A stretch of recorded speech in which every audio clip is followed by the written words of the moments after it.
Welcome to Nepal.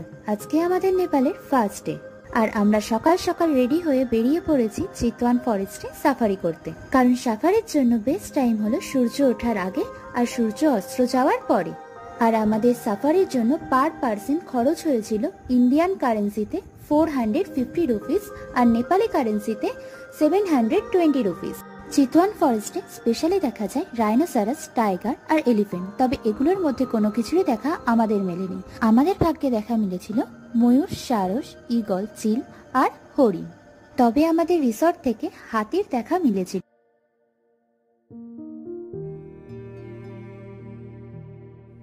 এরপর আমরা Chitwan ফরেস্টে safari complete করে বেরিয়ে পড়েছিলাম চিতওয়ান থেকে কাঠমান্ডুর উদ্দেশ্যে। আর চিতওয়ান থেকে কাঠমান্ডুর ডিস্টেন্স ছিল 198 কিলোমিটার, যেটা আমাদের সময় লেগেছিল প্রায় 6 ঘন্টা। ব্লগটা আমি এখানেই শেষ করলাম। দেখা হবে নেক্সট পার্টে।